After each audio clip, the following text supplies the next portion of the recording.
Today we are going to learn Rabin-Karp algorithm for string matching.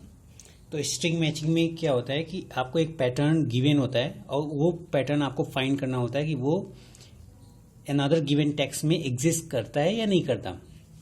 So this is the pattern 2 3 4 and we have to find that where this pattern is existing in this T और not.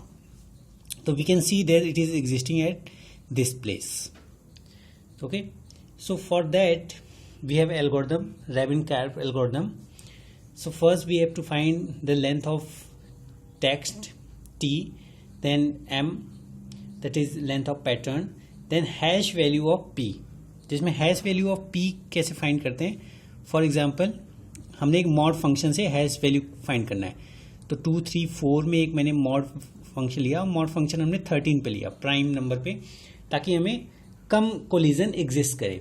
आप 13 की जगह कुछ भी ले सकते हैं, but अगर आपने जैसे इवन 2 ले लिया तो इसमें ज़्यादा कोलिजन अकर करेगा, क्योंकि आप हर सेकेंड वैल्यू जो है वो 2 से डिविजिबल होती है. तो इसकी मॉड वैल्यू अगर हम फाइंड करें तो ये क्या हो जाएगा, 0. तो एच ऑफ पी, इसकी हैश वैल्यू क्या हो गई, 0. तो अब नेक्स्ट स्टेप क्या होता है कि अब इसकी स्टार्टिंग जो वैल्यू है, स्टार्टिंग 3 वैल्यूज हैं, इसकी हैश वैल्यू आपको फाइंड करनी है, एच ऑफ टी, और ये क्या है, एच ऑफ पी. और कंपैरिजन करना है कि दोनों की हैश वैल्यू इक्वल है या नहीं है. अगर दोनों की हैश वैल्यू इक्वल होती है तो आप क्या करोगे, आप इसके कैरेक्टर्स मैच कराओगे. ठीक है, 2 is equal to 3, 3 is equal to 1. अगर ये मैच कर जाता है तो आप लिखोगे pattern is found at position S.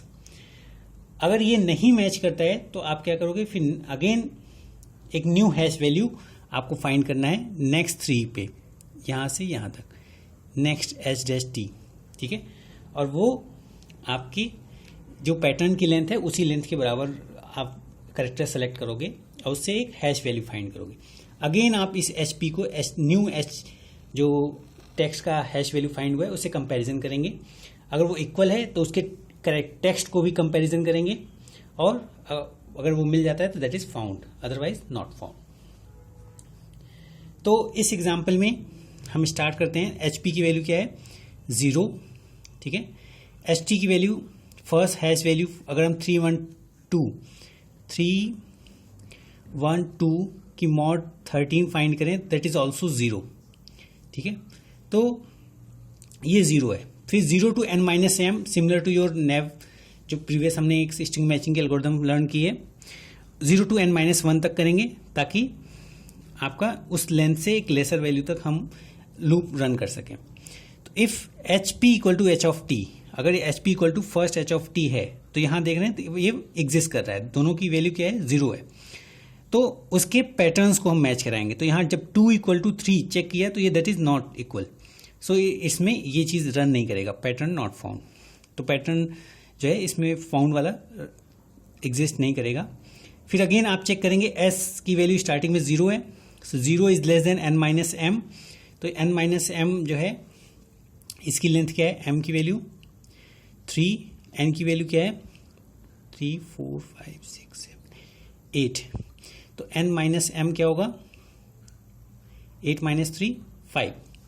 तो 5 इज ग्रेटर देन 0. तो न्यू एक हैश वैल्यू आप फाइंड करेंगे 1 to m तक, वो सेम लेंथ जो है आपकी 3 लेंथ तक, और फिर इसको कंपैरिजन कराएंगे. और ये लूप कब तक चलता रहेगा, n माइनस एम तक.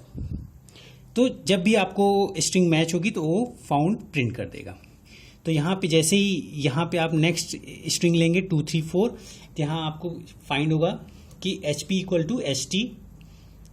For this H P equal to, ये न्यू टी है, तो H P equal to H T equal to H P. जहाँ 2 3 4 सेम हैश वैल्यू है जो आपकी पैटर्न का था. फिर इसके स्ट्रिंग को मैच कराएंगे, दैट इज ऑल्सो इक्वल.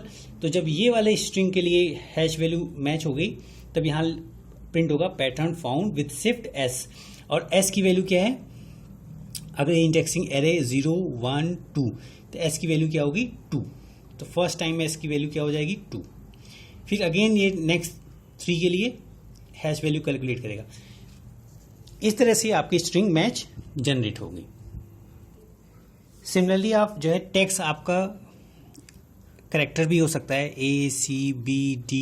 ठीक है, फॉर एग्जांपल आपको पैटर्न फाइंड करना है CB, तो इसको भी आप कर सकते हैं। तो इसमें हैश वैल्यू आप पहले इसकी इक्विवेलेंट आप ASCII वैल्यू करेक्ट करें, ठीक है, और उसका mod 13 करके आप, ये नेसेसरी नहीं कि आपको mod 13 करना है, कोई भी आप हैश फंक्शन टेक्निक यूज करके हैश वैल्यू जनरेट करते हैं। तो हैश वैल्यू के लिए क्या होता है, जो की होती है वो एक हैश फंक्शन के थ्रू पास होती है और उसके बाद एक हैश वैल्यू जनरेट होती है।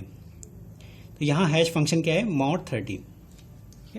सो दिस इज Rabin-Karp एल्गोरिथम, जिसमें आप हैश वैल्यू कंपैरिजन करके आप उसमें स्ट्रिंग को मैच कराते हैं। Thank you.